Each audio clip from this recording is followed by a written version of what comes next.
রফিকুল ইসলাম দোকান বাকি 360 টাকা। রফিকুল ইসলাম দোকান বাকি 360 টাকা। মোহাম্মদ জাফর মিয়া দোকান বাকি 440 টাকা।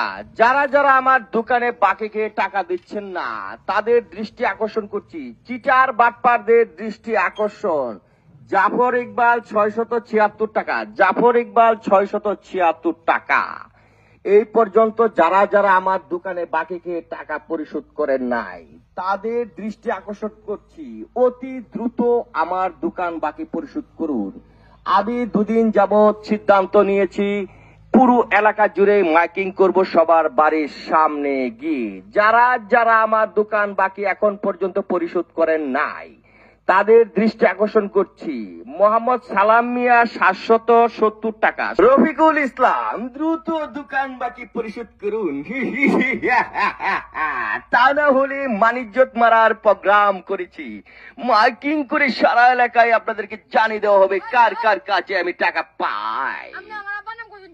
তোমার আব্বার কাছে আমি 990 টাকা পাই। জলদি তোমার আব্বাকে বলবা টাকাটা পরিশোধ করতে, তা না হলে কিন্তু ইজ্জতটা মেরে একবারে ছাড়খাড় করে দেবো। দোকান বাকি খাইলে কি মনে থাকে না কার টাকা খাইতেছো? মনে হচ্ছে নিজের বাপ দাদার দোকান। হাইয়া মাইক মারা যাও, তোমার আব্বাকে এক্ষুনি বলবা যে টাকাটা পরিশোধ করার জন্য। ফিরুজ আলম 120 টাকা। ফিরুজ আলম 120 টাকা দ্রুত পরিশোধ করার জন্য আপনাকে অনুরোধ করা যাচ্ছে। এবার মাইক মেরে অনুরোধ করছি, তারপর থেকে কিন্তু মাইক মেরে পুরো এলাকায় ইজ্জতটা একবারে পচিয়ে দেব। চিটার বাটপারদের স্বাগতম। মোহাম্মদ জাকারিয়া ইসলাম, আপনি আমার দোকানের হালকাতাই খাননি 3 বছর যাবত। আপনার কাছে 676 টাকা। জলদি 676 টাকা পরিশোধ করুন, তা না হলে মানিজ্যত আর থাকবে না। চিটার বাটপার, চিটার বাটপার। আক্তার মিয়া, দোকানটাকে কি আপনার বাপ দাদার দোকান মনে করে মালপত্র নিয়ে খান যেন আর টাকা পরিশোধ করা লাগে না, এমন চিন্তা ভাবনা থেকে বেরিয়ে আসেন। আপনাদের কিন্তু আমার টাকা দিতেই হবে, তা না হলে কিন্তু আর উপায় নেই। আজকে একটা মাইক নিয়ে বের হয়েছি, কাল দিন পর থেকে যারা আমার টাকা পরিশোধ না করবেন সারা এলাকা জুড়ে মাইকিং হবে। Miking miking.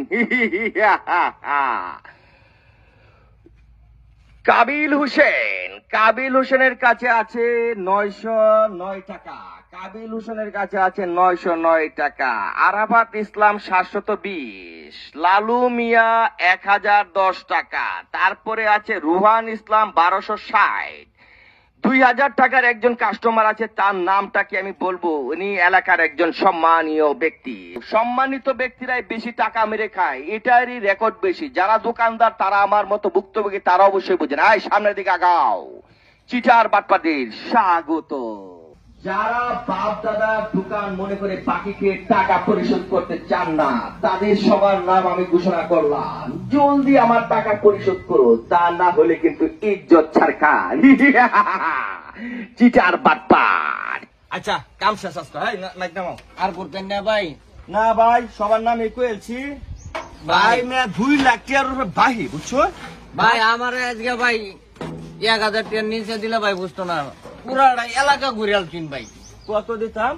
1000 টাকা ভাই দাম। কষ্ট বেশি হয়ে গেছে না? হ্যাঁ ভাই। আচ্ছা ঠিক আছে, তোমার না লালু মিয়া না? হ্যাঁ।